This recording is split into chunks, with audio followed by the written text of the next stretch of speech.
Man, the temperature is getting a little hot in here. I don't know why I'm wearing a sweatshirt, but, I'll say this. Me and Justin Lacey, we about to cook tonight. Hello, everybody. Chase Younts of the Texans-Bengals Blitz. Got my good friend from Running Through the Jungle, Justin Lacey, on the show. Justin, what's going on with you?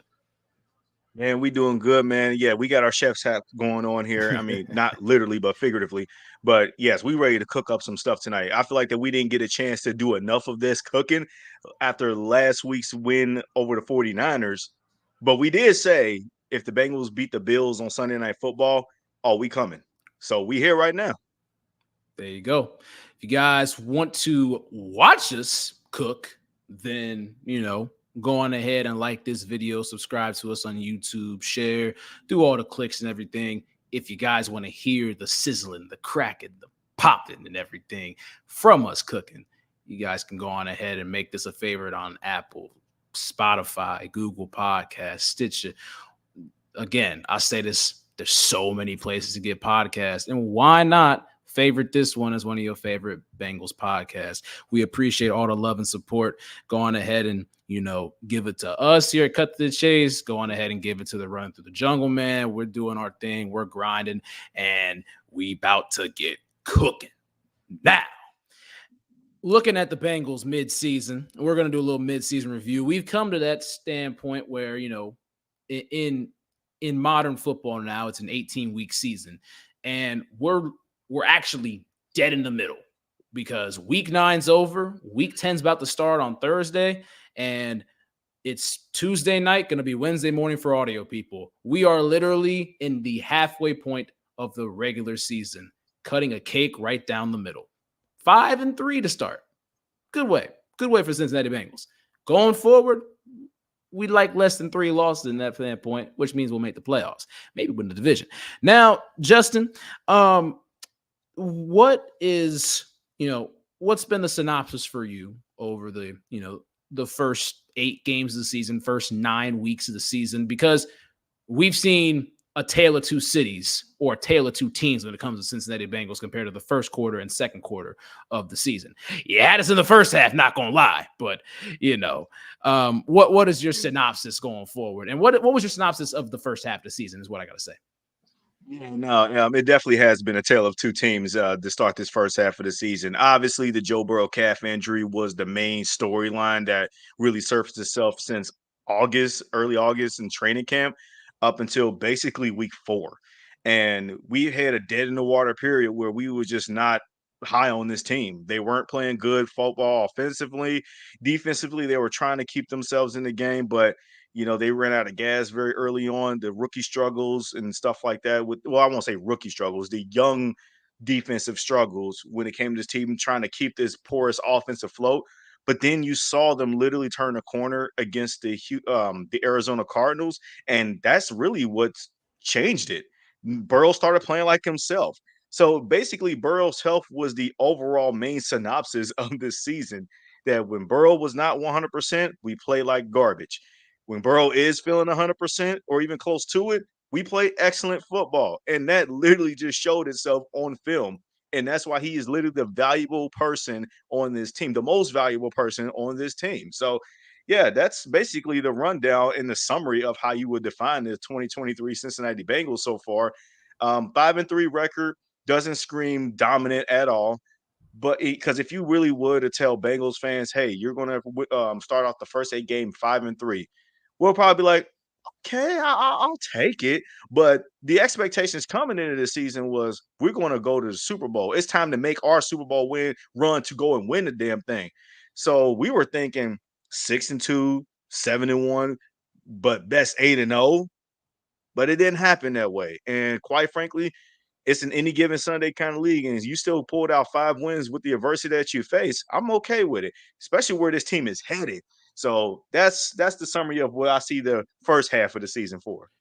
Basically, Burrow's health is basically depending on, it determines the team's health in a way, and it determines a lot of Bengals fans' mental health when they're watching these games because, I'm 20 years old, but it makes me want to drink a couple beers watching the Bengals when they was losing those games and everything. But, nowadays, they've been looking pretty good.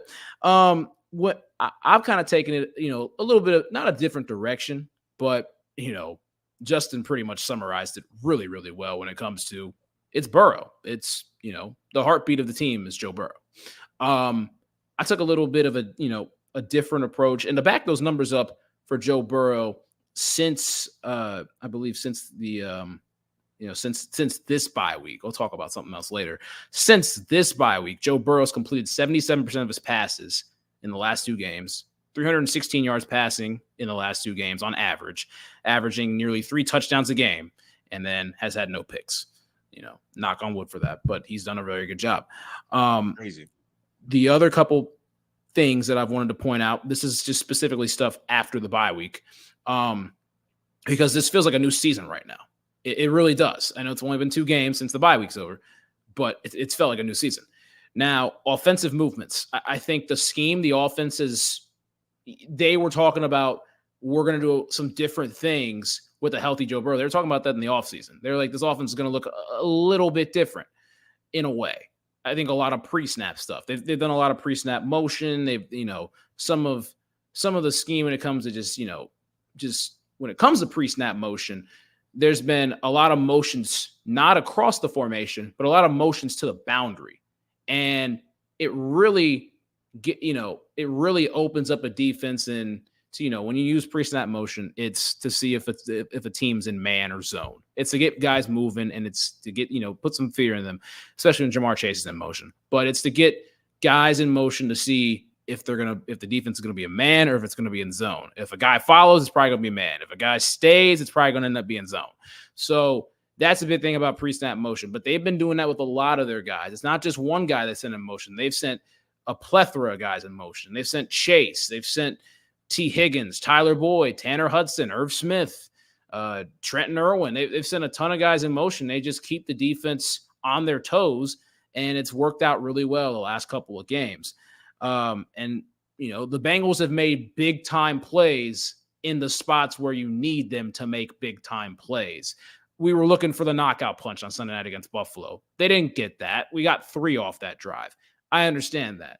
But when you're looking back, 2-minute drill in the second half, the Bengals did a really good job. They checked it down, but Drew Sample made a big time play and got us a touchdown with 2 minutes to go in the first half. They get a 2-score lead.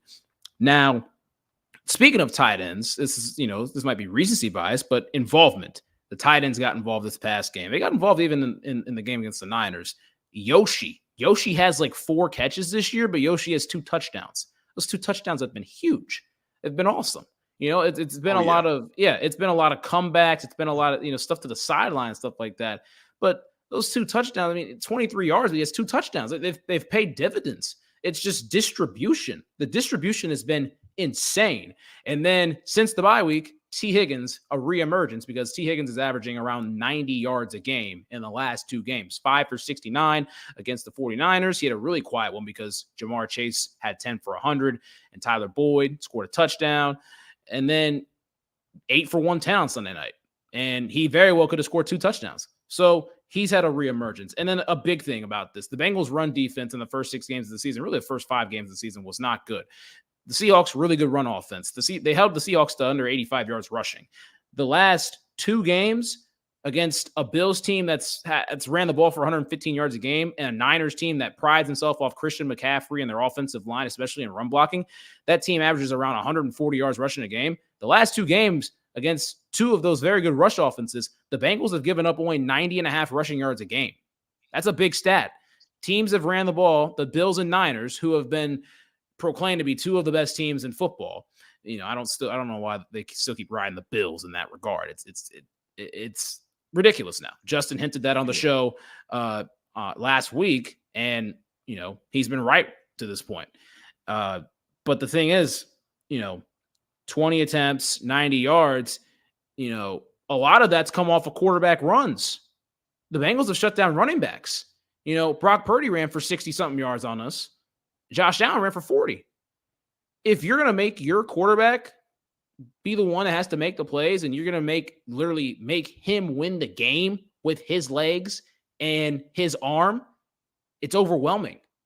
And the Bengals have done that the last couple of weeks. They've done a really good job of it. And that's been a big key to their success. And when it comes to quarterbacks, good way to segue into our top 10 quarterbacks at the moment. Justin, since you're a guest, guest teams get to, flip the coin and everything, get to see if they want to take the ball, if they want to defer.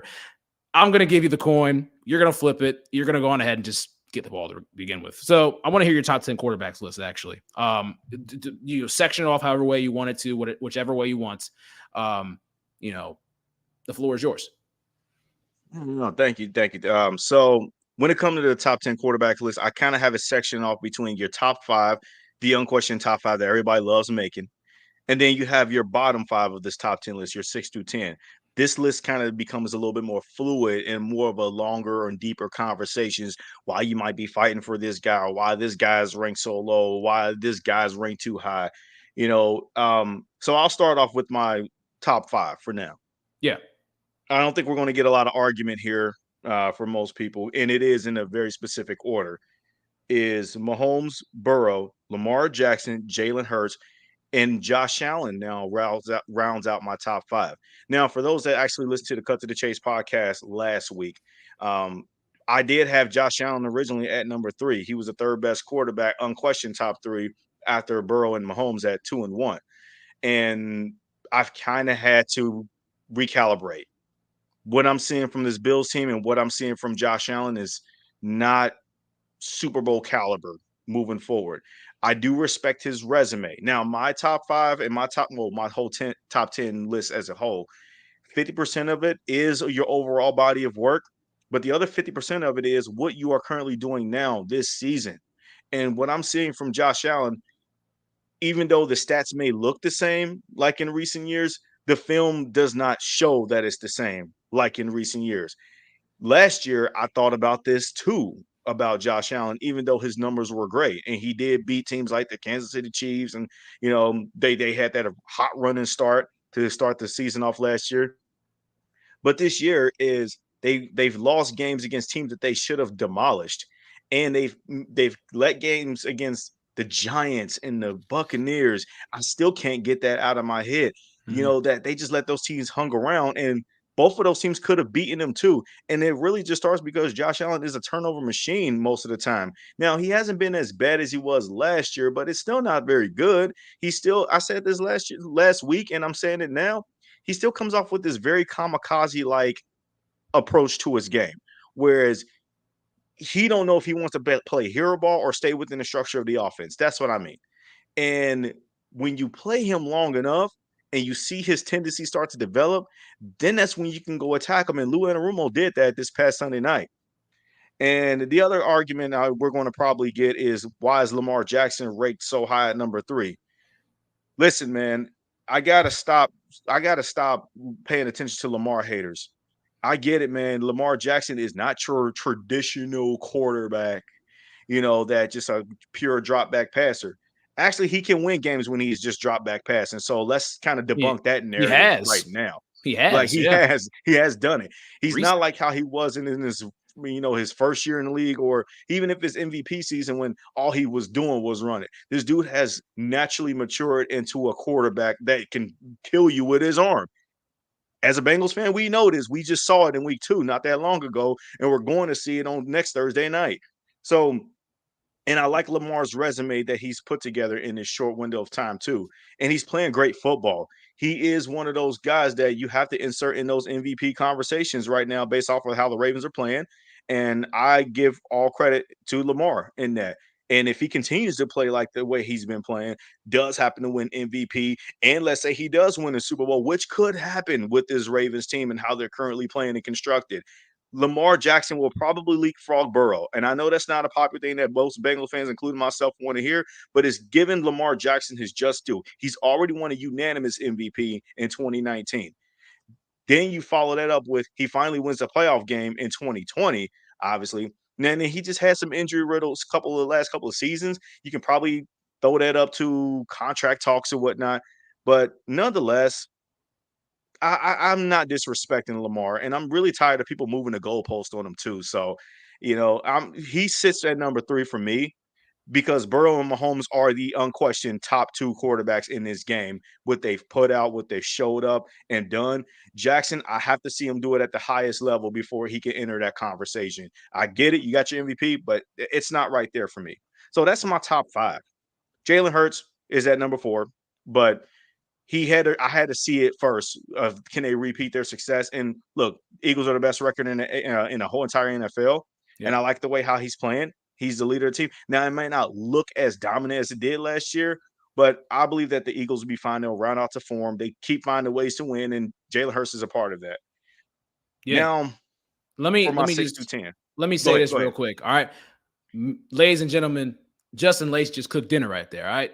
But I'm gonna say this. We have the same exact top 5. We do. And basically the same exact reasons. Let me just add this to the Lamar portion. Lamar Jackson, when he's on the field, he wins about 77% of the time. That's insane. That's insane to do. You know, he hasn't lost, like, he's played in the league for 6 years. This is his 6th season in the league. He has not lost double-digit home games yet. He's lost 9 home games in 5.5 years as a starter. Like, as much as the Lamar slander, it's funny, with the running back memes and all of that stuff. It's funny, it was, but he's a great quarterback, you know. Yeah. So Lamar Jackson, he doesn't lose at home, and he doesn't lose period when he's on the field. It's really tough for them to lose games when Lamar Jackson is playing quarterback at a very high level for the Baltimore Ravens. So we have the same top 5. Justin, continue. I do want to summarize my top 5 before we enter in a real conversationalist part Oh, it's by gonna be making real. these by making these 3 statements regarding Lamar, Burrow, and Mahomes. Go on ahead. Lamar is the most electrifying player in this game. Yes. I think we can agree with that, all of us. He's more electrifying than Mahomes, Burrow, Hurts, Allen, no matter who you name it. But it's the same way how we thought about Michael Vick in his prime. He was the most electrifying player at the position. He was so dominant with his legs. He had a cannon of an arm. Michael Vick was a lefty and Lamar is a righty, but dude, the arm strength just pops out on the field too. Like he is that electrifying and he's so fun to watch, even though he plays for a division rival. Yeah, he's a creative player. Joe, Madden. He's a creative player in Madden. That's what Lamar Jackson is. he certainly is. And quite frankly, I would not be surprised if in Baltimore later on down the road, let's say that his career starts to comes on the back 9, that they have like how they did with the Michael Vick experience. They can have the Lamar Jackson experience in downtown Baltimore or by the bank or something. Very well Because could. that's literally what you get. That could probably be a thing. But he's the most electrifying player in the game in my eyes and a lot of people's eyes. And I think that nobody will question that. Joe Burrow is the most well-rounded quarterback in today's NFL. He is electrifying in terms of his athletic abilities, but when it comes to the mental processing, when it comes to reading defenses, when it comes to just playing, being surgical, elevating your team, he is that guy that's the best in the game over everybody, including Mahomes. Mahomes can do all that stuff too, but at the end of the day, I will take Burrow over Mahomes in the terms of if I want to build an overall quarterback and teach him all the great fundamental things, mental and physical capabilities, it's going to be Joe Burrow. Preach. Preach. That But preach. but Mahomes, but Mahomes is the best player in the game. Yes. I think that's fair to say. He's the best Yes. overall player in the game. That just happens to play quarterback, by the way. 2 MVPs, 2 Super Bowl trophies, 2 Super Bowl MVPs. And he's going to keep getting better as he stacks up his resume even more. So I think that that's a fair summary to say about all 3 of those guys in my top 3. Can somebody get played out of that? Absolutely. I don't think it's going to be Mahomes yet because again, he has to have a catastrophic fall from grace to be pulled out of the top 1. Burrow and Jackson, they could, but only if Hurts and Josh Allen propel themselves to a level that of ascension that both Burrow and I keep wanting to say Josh Allen, that Yeah. both Burrow and Lamar Jackson haven't done, and that's win a Super Bowl at this point. For Jalen Hurts, maybe an MVP, you can probably catapult him to number 2. But I don't think Jalen Hurts is a favorite or front runner to win MVP at all this year. His stats don't really feel like that's the case. And Josh Allen, we already just talked about it. So they could play themselves out of the top 3, but I don't see it happening. Maybe they'll interchange once with each other and stuff like that. But at the end of the day, those that's my top 5. So Yeah. but now we ready to get into a bigger conversation. Love it. Love it. We got to Let's do it. finish out. We got to finish out this top 10 list. Mm-hmm. So I know you and I've talked off air before we jumped on. We're going to have a little bit of differences, but it's understandably different. It's understandable differences. This list is fluid from the bottom on down. Like from 6 to 10, the list is fluid. In the words of the great Stephen A., the list is fluid. Anybody that watches First Take in with him and Shannon Sharp, and he comes up with his top 5 list, he always says, and just quotes with the arm hand cupping, the list is fluid. Is it fluid? That yes. It's fluid, and bam, bam, like all that. You know what I'm saying? So here we go. 6 to 10. All right.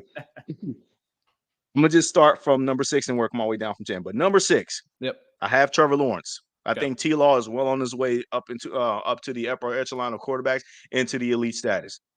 Won a playoff game last year, and it looks like that he's got this Jaguars team on the ropes of being even better. So he gets my number 6, and you can tell the team is great because of him. They got great pieces too around them. Like they got a number of good, solid weapons that I really like. Christian Kirk, Calvin Ridley, Travis Etienne with the running back. Tank Bisbee, I think, is a backup there. Then on the defense side of the ball, they have a nice young pass rush led by Jonathan Allen, who's getting nothing but sacks on sacks on sacks. Trayvon Walker was the number 1 pick a year ago. And then their secondary is really young and feisty. And they remind me, we've talked about this last week, they sort of remind me of what the Bengals were last year in 2022, that you just kind of have to see it again before we can truly believe in them. That, as what most national media people would say. But I believe in this Jacksonville Jaguars team, and I don't really need to wait to the end of the year. But this is why I have Trevor Lawrence at number 6 because of those reasons. And number 7, and then after I give my number 7, we're going to take a quick pause here because I need to hear your take on these two because I know this is going to be a little different for those spoilers there. Number 7, I got Tua. I like what Tua's doing this season. I know the conversation has been all week long so far is that, well, since this past Sunday, is that the Dolphins, Tua, they haven't beaten anybody over 500. But I tend to not believe in that narrative right now. I don't. I've seen him when he's playing at his best, and he's dangerous. And he does feel a little small for his position, but I'm not about to move the goalposts for that just because of his size. It's the same thing that I stated about Lamar Jackson, about people moving the goalposts because of his running style ability first before actually throwing the ball. I'm not doing that with Tua. I don't care if he's 2 foot tall. If he's playing at a high level when he's healthy, dude, watch out. The Dolphins can be dangerous. But I got to also see him win a playoff game. Well, I got to see him do well in the postseason. I'm not just saying win a playoff game. You got to do well in the postseason, which he hasn't done yet. To be fair, he also wasn't healthy last year to make a postseason run. And also, he got to start winning games against top-tier teams. This league is not going to get any easier for him. The Dolphins have supplied him with a ton of weapons, man. Like, you got Tyreek Hill on your team. You got Jalen Waddle on your team. You got Cedric Wilson on your team. Your freaking running back threat, Raheem Mostert, he's really good. On the defensive ball, they traded for Bradley Chubb and Jalen Ramsey. So you have absolutely no excuses to why you can't continue to ball out and keep balling out at a high level. You should have never lost that game in Germany against the Chiefs this past Sunday, man. You really shouldn't have, because I think that if you would have won that game, people would have started talking about Tua into the top 5 category and maybe putting him above Allen for that matter, because he's won that first real head-to-head matchup against Patrick Mahomes. He did play against him in 2020, but that was his rookie year, and that was an evaluation year. But I'm going to stop there, and I want to hear your takes, Chase. Well, unfortunately, to spoil our debate, you've moved me. You've moved me. Yes. You've moved me. I think when you're looking at the quarterback position, you want to see, the impact a player has, when they're on the field. Does it make the team better when they're on the field? When Tua's on the field, it makes the team better. They have a lot of great guys around him. Trevor Lawrence, off the field, it's kind of like a Burrow effect in a way. Who knows what they are because we haven't seen it yet. Well, when Trevor Lawrence on the field, they're pretty damn good. And the fact of the matter is, Tua's ceilings might be higher than Trevor Lawrence's ceiling, like when it comes to numbers and all that other stuff, because Tua's put up some video game numbers in some games. And then, his floor is lower. Trevor Lawrence's floor is higher than a lot of quarterbacks in the National Football League. His ceiling's pretty high, might not be the highest, but I think it's just the consistency model. You've moved me, Justin. The consistency model of Trevor Lawrence is more consistent, and I know more of what I'm getting with him, especially in these bigger games, than what it could be with Tua Tagovailoa. Because I still believe. I even, the Dolphins have been fantastic on offense this year. I've just kept in my mind, they haven't started 4-0 since 95. What do? They go out and lose to the Bills by 28. They're 6-3 at the moment going into the bye. It's just a lot of this stuff feels like the same type of Dolphins, where it's like once teams start to figure them out, they get figured out. And it's going to get tough for Tua because teams are going to keep giving them their best shot possible. I think they'll still keep winning games because I think they're a really good football team. All right, yeah. But it's not going to get easier. So, again, you've moved me. I think we'll have a different argument, at, I think, number 9, I believe. Now, for the listeners that's listening, Chase originally had Tua at 6 and Lawrence at 7. So just wanted to give you guys add that for context because that was what was stated. But yeah, through conversation, you can change your mindset about a lot of things. Again, this part of the list is fluid through conversational piece. But to touch a little bit more, to make it more relatable to Bengals Nation out there, for those that are not really avid Dolphins fans, watchers, or those that gives you too much of a casual viewing of Tua and the Dolphins and whatnot, I tend to view Tua and how this current Dolphins team. You remember the 2014 Bengals? Yeah. Okay. For those that don't remember the 2014 Bengals, the Bengals started off 3-0 that year. It was after the 2013 season when we lost that home game against the Chargers. We thought we were going to come off looking better that 2014 season, even though Marvin Jones, I believe he broke his foot and missed a whole year or whatnot. Yeah. Then, unfortunately, the Cincinnati game with New England happened. They were on to Cincinnati. They were on to Cincinnati. Boy, man, we did not stand a chance that day. Nope. It just reminds me that, and the upper echelon quarterbacks that we faced that season, Tom Brady obviously being the first big test. Again, they won the Cincinnati game, Sunday Night Football in Foxborough, prime time. Yeah, we didn't show up that game. Then we faced Andrew Luck in Indianapolis. That a couple weeks later, week 7, didn't look good. We just got shut out 27-0. I remember I was at that game, and boy, I had to sit through it all that whole entire section with all them Colts fans and in Lucas Oil. Man, it was brutal to watch. Oh gosh. We got swept by the Steelers with Roethlisberger. And it was a great game, that game when they came here, but then we also know about the one that in that season in 2014, the AFC North Division crown.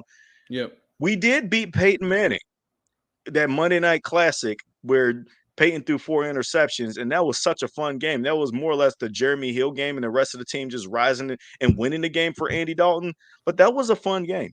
I tend to view Tua in that scheme of where, now I'm not calling Tua like he was Andy Dalton, but I tend to put this Dolphins team and Tua into the same category as the 2014 Bengals, when we were on the threshold of repeating as back-to-back AFC North champions, and we just ended up coming up just a half a game short. We also tied against Carolina and against Cam Newton that season. So they got to shape up pretty quick because, like you said and I said, it won't get any easier for them, and then Tua would unfortunately be even further down this list. But right now, I got to give him credit. Last year, he threw 6 touchdowns on the road against Baltimore. I think he can do it again. So, I mean, not those 6 touchdowns, but I think that he can play at a high level, continue. But you got to start winning these high-level games, man. Otherwise, you're going to find yourself off this top 10 list.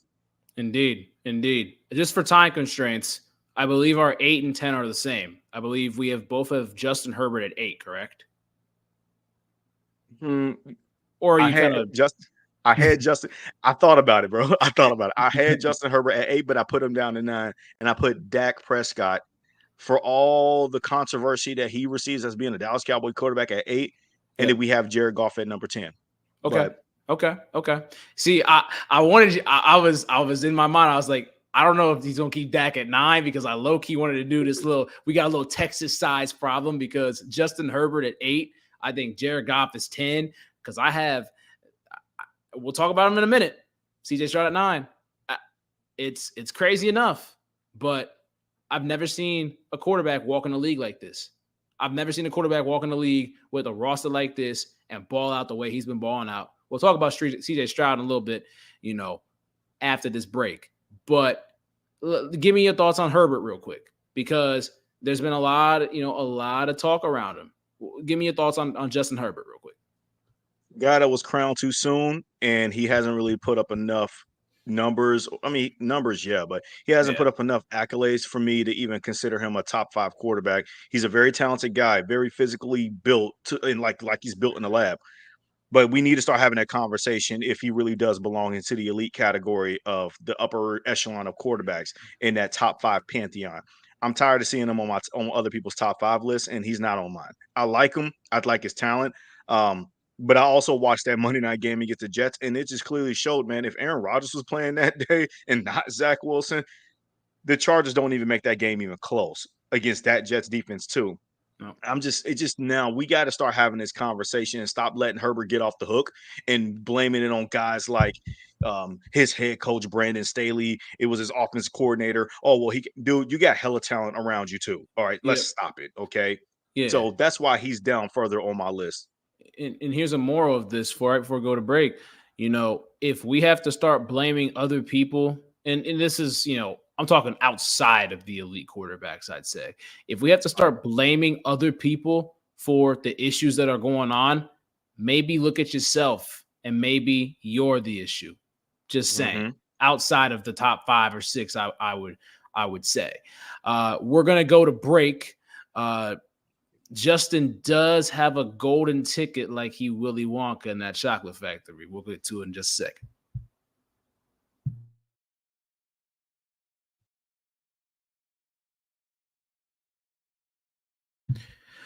All right, and we are back. We're going to talk Texans-Bengals preview in just a moment, but like I just mentioned, Justin, golden ticket, golden opportunity, golden hour. Here you go.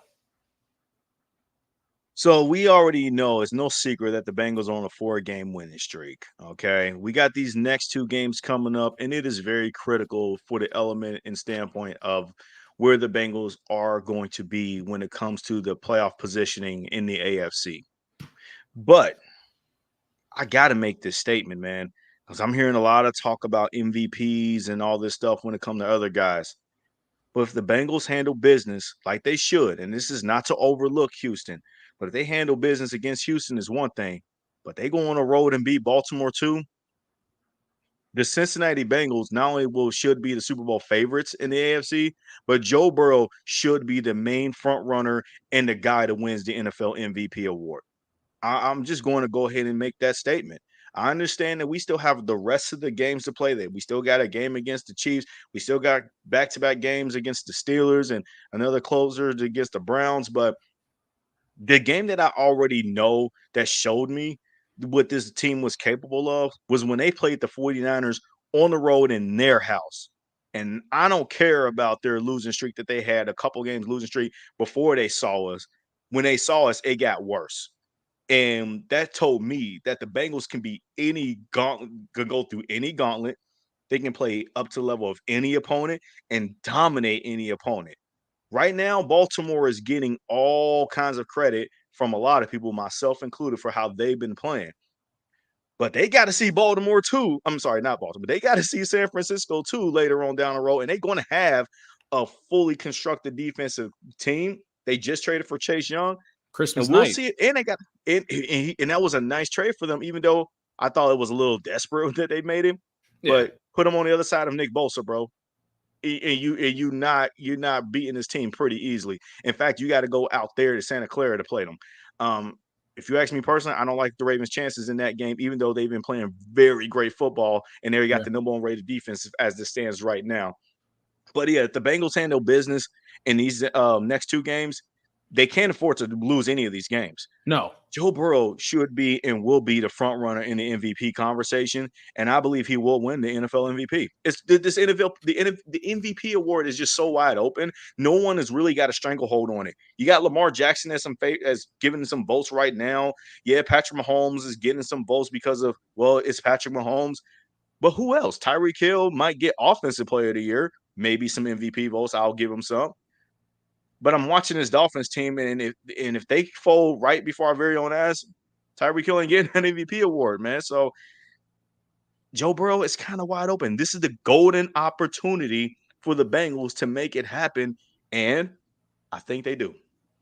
And to back that correct, awesome claim up, if it happens, that would be fantastic. But golden numbers that this man has put up after the bye week, you guys, this is going to be crazy. All right. So after the bye week, I was looking at including the postseason and everything. Everybody knows Joe Burrow's record in the postseason is 5-2, and the only 2 losses he's had have come in the AFC Championship game of 2023 and Super Bowl 56 in 2022. Both of those games resulted in a score of 23-20. Now, here's the thing: in regular season games after the bye week, since 2021, for Joe Burrow, 14-2 record.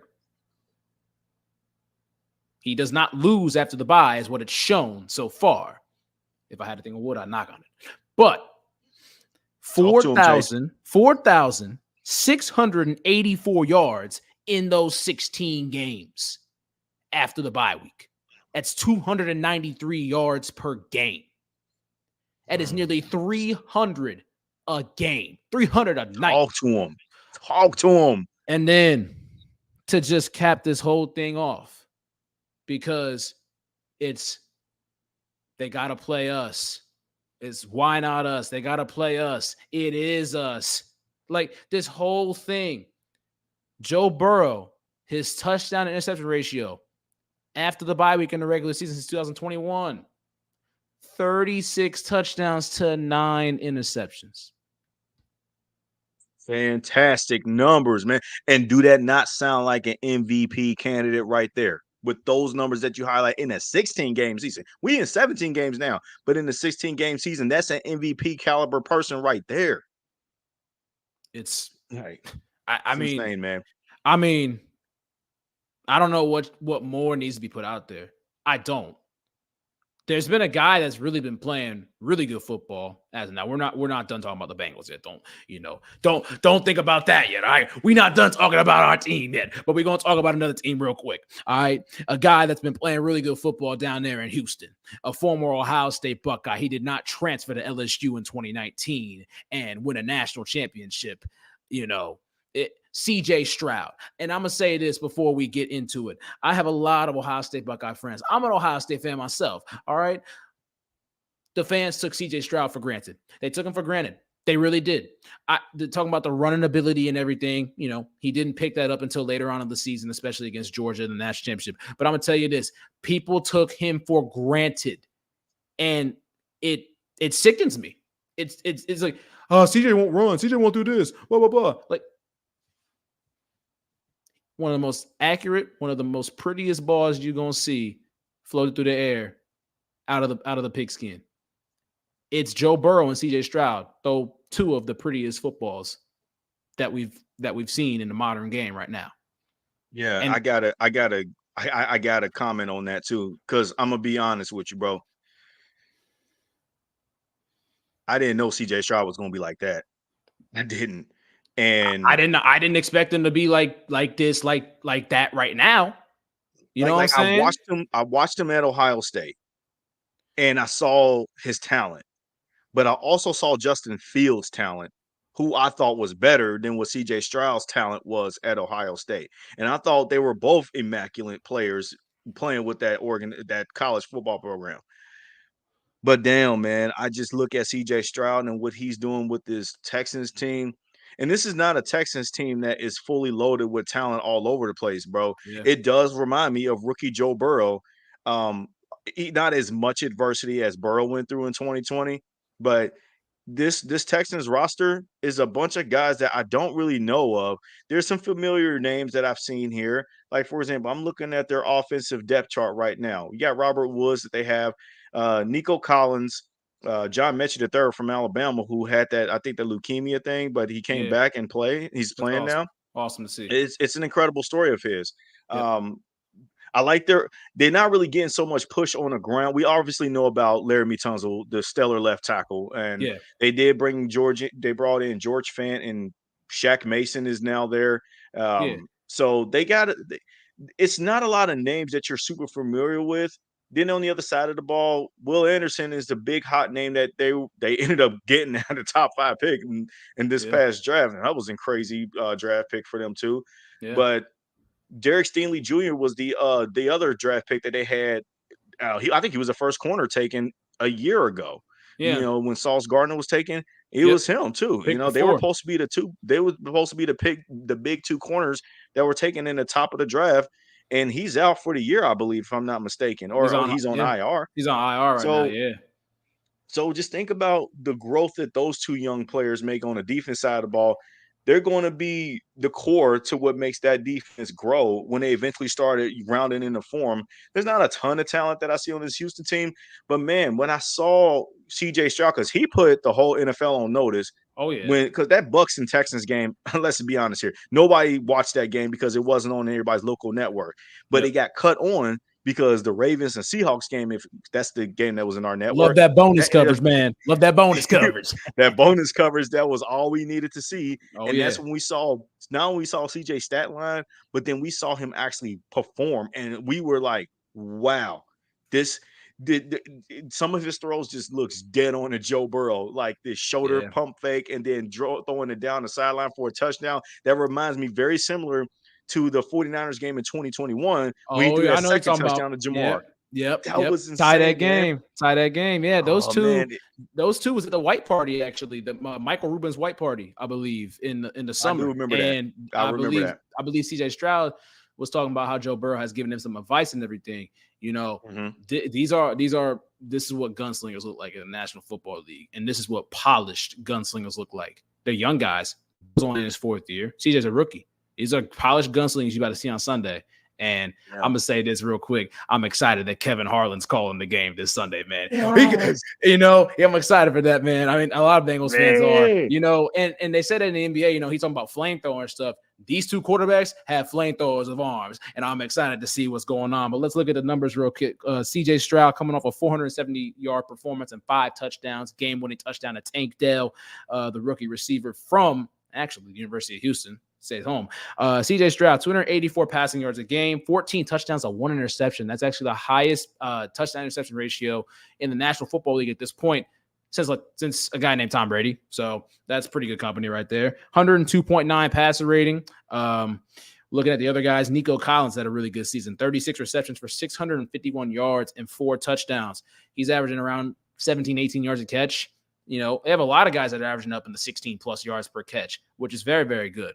And then Tank Dell, the rookie receiver, 28 catches for 454 yards and 4 touchdowns. They've done a really good job. Dalton Schultz came over from Dallas. He's been a good security blanket for CJ Stroud. I believe he has 4 touchdowns on the season as well, if I'm not mistaken. Another big thing for the Texans is this: 42% on third down offense. They have done a really good job when it comes to moving the sticks because of CJ Stroud's arm. And, people be surprised, especially from college, his playmaking ability of getting out of the pocket and trying to make plays and even run the football, to say the least. Ohio State fans right now are probably like, damn, why couldn't he done that last year? But here's the thing. Another thing on the flip side of it, on third down defense, they're giving up 41% on third downs. So there's opportunity right there. The Bengals last year were in the upper 40% when it comes to third down offense. The Bills were third on third down offense, I believe, coming into the game on Sunday night. They were, I believe, at 49%. I want to pull up this number real quick, what the Bengals were on third down against the Buffalo Bills. The Bills coming in 49% on third down. They were 65% when it came to 3rd and 4 to 3rd and 6, which is like a money down zone. When it came to third down against the Bengals, they were 7 for 12. I will say that. The Bengals defense on third down hasn't been great, but again, that was a lot of stuff later on in the game. The Texans giving up 41% on third down. So there are opportunities for Cincinnati Bengals to keep the offense on the field and hopefully stay ahead of the sticks and get those third and shorts. The Bengals have to disrupt the Texans earlier on in downs, make things tough for CJ Stroud. Lou Anarumo's got to, really try to confuse him a little bit as a veteran defensive coordinator versus a rookie quarterback. CJ Stroud, this is an interesting stat, is 3-1 in games where he throws the ball less than 30 times in a game. 3-1 when he throws it less than 30. The one game they won was this past week when he threw like 50 times. But, 30 times, less than 30 times, they're 3-1 when he throws the ball less than 30. Interesting. My matchup to watch for this game, Laramie Tunsil versus Trey Hendrickson. Trey Hendrickson was going up against Deion Dawkins, and Deion Dawkins is a big SOB, I'll tell you that. He's one of the strongest dudes in the National Football League, to say the least. Trey Hendrickson, man, to disrupt CJ Stroud from the backside. This Texans offensive line hasn't done a bad job this year, but CJ Stroud is throwing in a lot of chaos. If Trey Hendrickson can get a free run or two, against a good left tackle like Laramie Tunsil, it's going to be a tough matchup. But if Trey Hendrickson can get the best, because, Trey Hendrickson's going to be like, man, I got 8 sacks this year. I kind of got neutralized in the pass game because they were using a lot of tight ends and chipping them, stuff like that. I don't think they're going to do that much with Dalton Schultz because Dalton Schultz is a big receiving threat at the tight end position. That's also something we got to watch out for as well, because Dalton Kincaid had 10 for 81, 10 for 91, I believe, on Sunday night. But, we'll take that if you're shutting down Stephon Diggs for like 50, 60 yards, But beyond the fact, Trey Hendrickson, Sam Hubbard, those guys need to have a big game rushing the passer and try to make life tough for CJ Stroud and get quarterback hits while he's throwing the football. That's going to be big. And then on offense, we don't know if Jamar Chase is going to play this Sunday. And quite honestly, I would sit him out this Sunday because I would too. He needs to get healthy for this Baltimore Ravens game. It's not an overlooking factor of the Texans because the Texans, have been a very feisty team. They've overperformed to this point. But the Bengals offense is good enough without Jamar Chase on the field. They can ball. They can do it a different way. It might have to, lean on a little bit more Joe Mixon and stuff like that. But Joe Burrow can slice and dice with anybody. It showed last year. We won games in November without Jamar Chase. That was a big thing. And people are like, okay, you're like, oh, Joe Burrow is so lucky. He got Jamar Chase. He got all these weapons, stuff like that. You take away Jamar Chase, like, oh yeah, Joe Burrow mid. Joe Burrow not mid, bro. Joe Burrow went on ahead and won all those games and was one of the leading passers in the National Football League in the month of November last year. So you can go on ahead and talk all about that stuff, but if you tell our ops that, they're going to think that Jamar was there the whole entire time. Oh, 100%. 100%, man. It gets on my nerves when it 100%. Yep. The ops can stay on their side. They can stay under their trap, man. That's all to them. Fact. And I'm going to say this. For real. Underlying story. Charlie Jones is going to get released off IR this week. He will probably play in the football game. Maybe you get some Chuck Sissel going. I don't know. So let me actually go back a little bit because here's why I will give the understanding announcement. If Jamar Chase were to sit out a week, let him rest up, this kind of adds a little bit more to the Joe Burrow MVP conversation. You win this game against this hot sizzling quarterback, young pup, coming in your house. You don't even have your top weapon, and you start dominating like that, dude. That's number one. Another reason why you're going into MVP conversation, even though it's no secret that he already can do that. But number two is this. You saw it out of the Bills game. You're using your tight ends. Use that same formula a little bit more.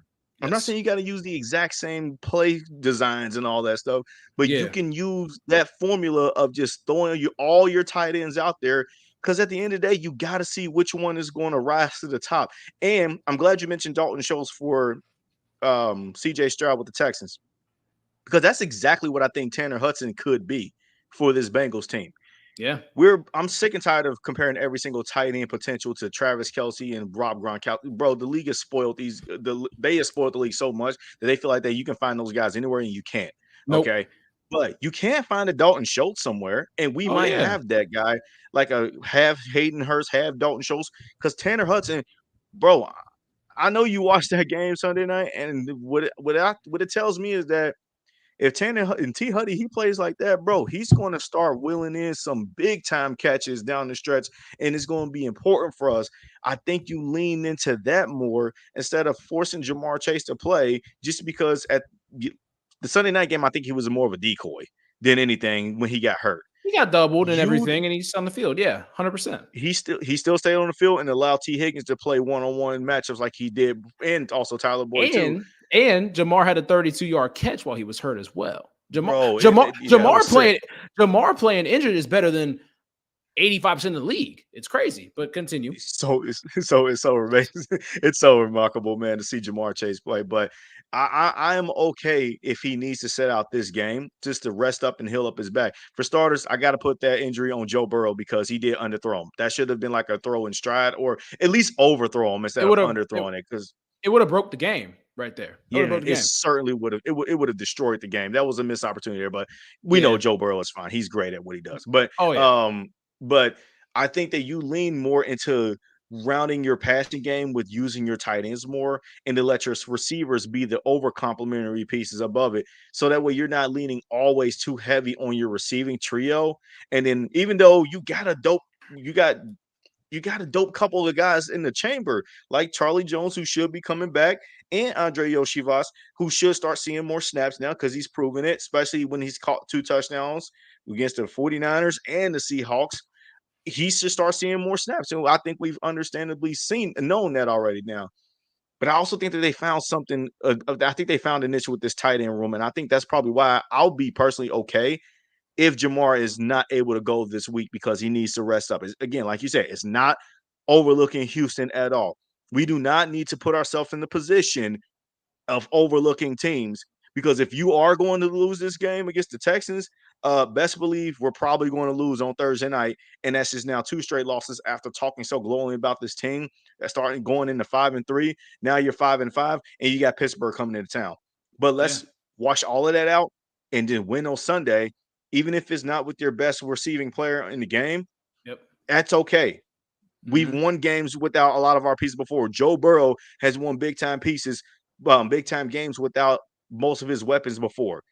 If CJ Stroud can throw 470 yards and 5 touchdown passes going against guys like, I don't even know who anybody else is on that secondary for the Bucs. I know Carlton Davis got hurt and allowed him to rip that defense to shreds. But let's just be honest here. CJ Stroud, again, they don't really have a ton of talent there in Houston. They have growing talent and potential pieces. But Tank Dell, he ain't rise to the top yet. He's a guy that we see that can be something later down the road, but he ain't there yet. This is still a very young Houston team. And if CJ start putting numbers up like that, you know damn well Joe Burrow should be able to do the same thing too. It ain't got to be the exact same crazy stat line, but this is to tell ourselves that he's not a Jamar Chase merchant, okay? He is a guy that can elevate those around him. He is that guy. He is a reason why he's my unquestioned top 3 quarterback in the game. So I'll leave it at that for now, but I'll let you go ahead and continue on. I agree with all the things you said there, man. And I'm not going to give a pick on this game right now because it's so early in the week. But again, Facts. I don't think the Bengals are going to, I don't think the Bengals are going to overlook the Houston Texans is all I'm going to say. And if the Bengals don't overlook Houston Texans and the Bengals go out and do their thing, I think the Bengals will get a victory. So that's what I'll put out there at the moment. Now, we've been going on for a minute, but we've been doing a lot of good things with this show. Now, this one's interesting, okay? So looking at the stock in the AFC, rise, hold, fall. Now, looking at the fall, I think we can agree on 5 of these teams, I would say, on these 5 teams. Maybe we'll, maybe have a little bit of difference in an opinion on a couple of these other teams in the hold section. The fall team, the Jets. The Jets have a great defense, but that offense is the Achilles heel, no pun intended. It's not going. It's really not going to amount to anything if they can't do anything on offense. The stuff about Aaron Rodgers coming back week 16 or whatever. Why would you come back? Why? Because that offensive line is horrible, and you think that you're gonna come back at 40 years old off of 3 months after an Achilles tear that it takes 9 to 12 months to heal. 9 months is very lucky, but you think that that's going to happen, and you're going to be like, man, I love coming to work. I'm going to come out there with an offensive line that's probably going to get me killed again.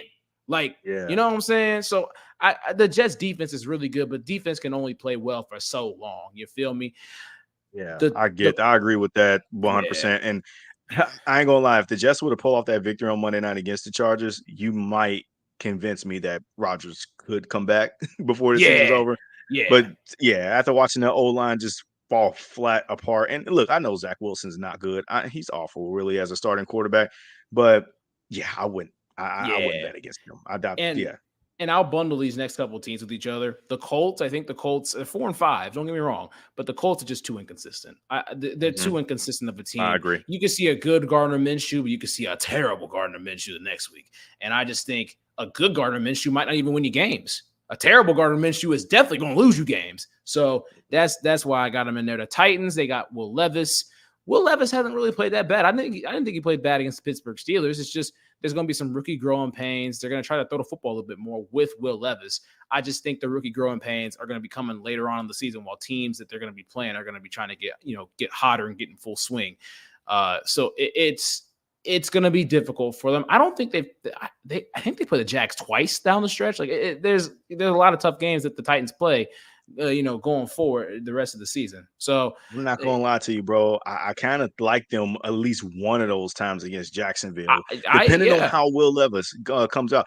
Dude, that arm strength just shows up on yeah, tape, like oh yeah, it does. Like there was a moment that I thought to myself, Will Levis can actually beat the Steelers, but then oh yeah, as prototypical Steelers, ugly winning fashion, you man, make the game yeah, sloppy, ugly, and then yep, you take a touchdown lately in the fourth quarter, and then you do let the defense close it out, and that's how they won.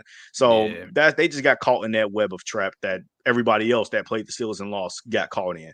So, yeah. but kind of Yeah, the it's thing about I don't know what to do with this team and then with this kid. yeah, Like I sold my stock on his Titans a long time ago because I never believed in them in the team. But that was with Ryan Tannehill, a quarterback, because it was that's just like they true. were telling themselves that they weren't rebuilding when they are in fact rebuilding. Well, I think Will Levis is showing something here. Now, I'm gonna be honest. If Okay. they would have pulled off that win, that late Well, come from it's behind win it's against different. Pittsburgh, It's different. It's it's a different. different feel. It's different. But 100%. 100%. I just think that they just need to just see what they got in the kid because Yeah. there can be a chance where he can show that he's overconfident in his arm strength and it can get him in trouble. And I'm not even gonna say it's like plummeting. I think it's more like like a very skinny downward. You know what I'm saying? Like it's not a plummeting in stock. It's just kind of slower downhill type thing where it's like They're they the could win. team. Yep.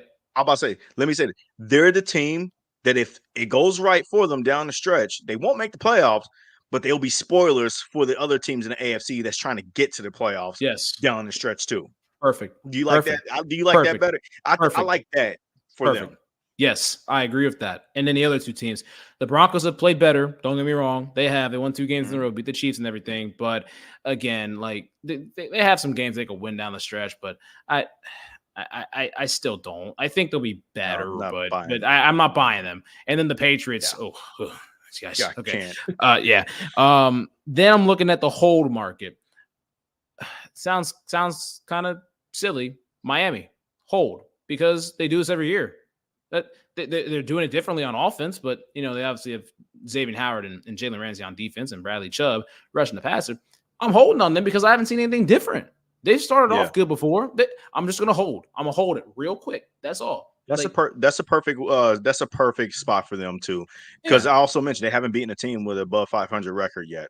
I Again. think that's what says it all. Yep. I will hold it just to see what I have in the rest of the way in this team. Because right now, if you ask a lot of big timers that in the national media, they're selling their stock on Miami, calling them frauds and stuff. I ain't there yet, but I'm holding it to see if they can get their mojo back again.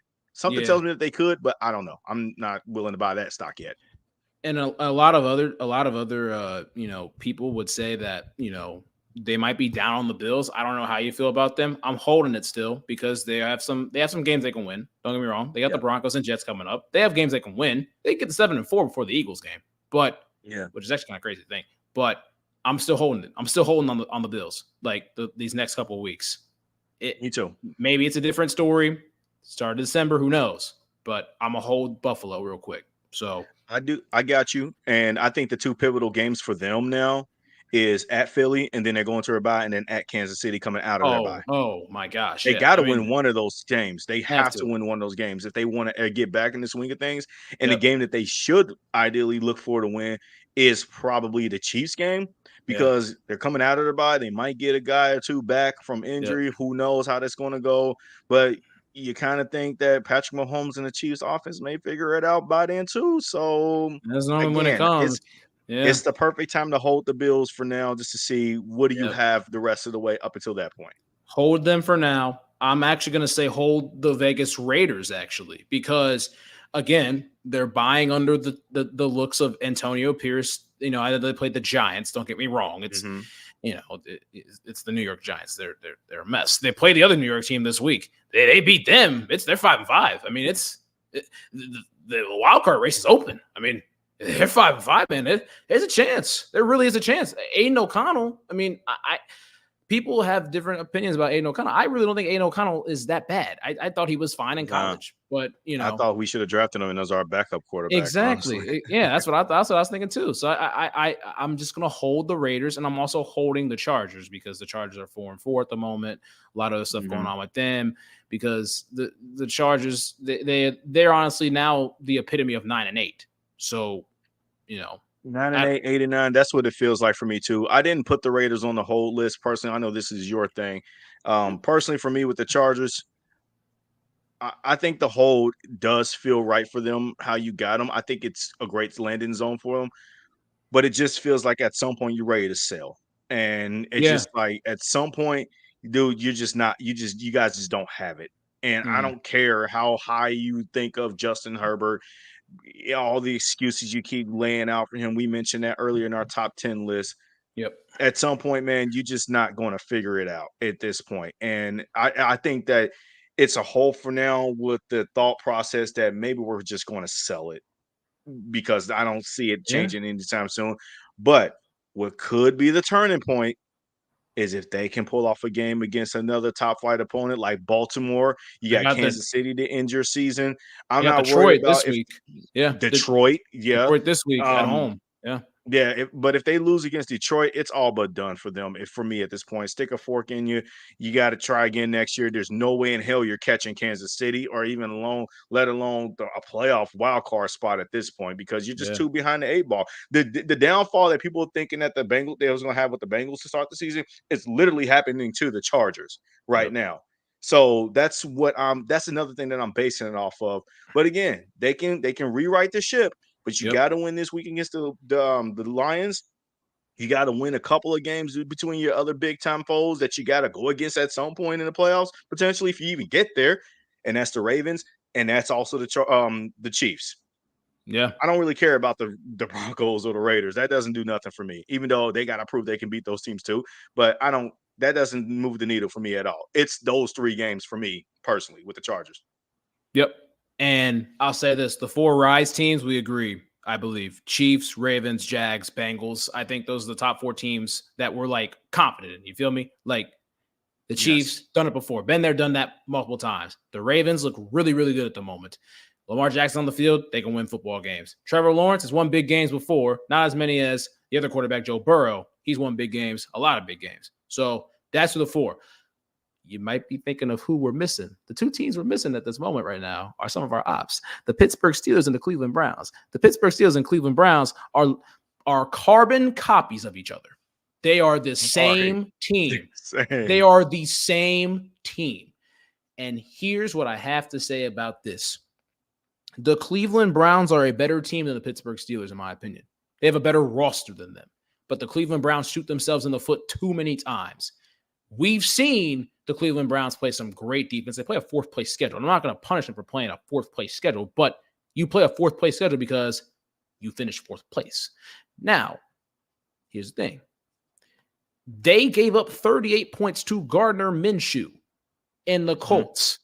I'm not saying that, it's going to happen every week because it hasn't happened every week because they played really good against some teams. But I'm going to say this. When you're looking at the Chiefs, I mean, Patrick Mahomes, the healthy Patrick Mahomes get out the pocket. He can make plays. I don't care who the receivers are. Travis Kelce there is, what I'm saying? It's going to be tough for Cleveland. Baltimore has done that to Cleveland in Cleveland's house. They played this week. We'll see what happens. Jacksonville, in Baltimore to say the least. Jacksonville, they play Jacksonville week 14 this year. If Jacksonville protects Trevor Lawrence and Trevor Lawrence on point, There you go. Because the Browns play one of the most man-to-man in the league. And if your guys can beat their guys, and you can protect the quarterback, you can easily beat the Browns. I'm not even trying to say that lightly, and I'm not going to like be critical like that. You can easily beat the Browns. It's easier said than done to protect your quarterback against Myles Garrett in that pass rush. But if your guys win the matchups and protect the quarterback, you can 30-piece them. They're, one of the best defenses in the league. I don't care. Bengals, healthy Bengals against the Browns team like that. Browns team had our number. Don't get me wrong. But healthy Bengals, we've seen it before. They can beat the Cleveland Browns. They can. Now, the thing with them is, it again is just shooting themselves in the foot, especially on offense. They have a great run game. They really do. But if you stop the run game, I mean, what are they? We don't know about Deshaun Watson still. We still don't know. He's like 500 as a quarterback and everything. But it's crazy, man. We don't know, and that's a problem. That's a big problem. But, I still think there's a chance they make the playoffs. I honestly think they might make the playoffs this year. And, but if they have to run into a Miami or if they have to run into a KC or Baltimore in the first round, it's going to be tough. You know what I'm saying? It's going to be tough for them. Pittsburgh. Okay, Pittsburgh. And I'm kind of holding back a little bit of Cleveland because Cleveland did beat us week 1, but they caught us at like the absolute worst time possible. You know what I'm saying? Yeah. It's I'm not even going to give an analogy for that because it might get crazy. But Pittsburgh, man, the epitome of 9-8 as well. But I'm going to say this. People are not going to like this, but I don't give a shit. The Pittsburgh Steelers are not a good football team. They're not. Like they're not at all. I mean, damn, bruh. Like you hit the magic number of 21 points on this team. They're not winning. They're not. Like it's insane because they have no offense. You seen CJ Stroud, who we played this Sunday, torch their defense. Torched them completely. Mm-hmm. If you get ahead of the 8 ball against the Pittsburgh Steelers, you going to tell me I'm going to stand on the other side and be like, oh my gosh, Kenny Pickett scares me. No. And that's the thing about both of these teams, the Browns and the Steelers.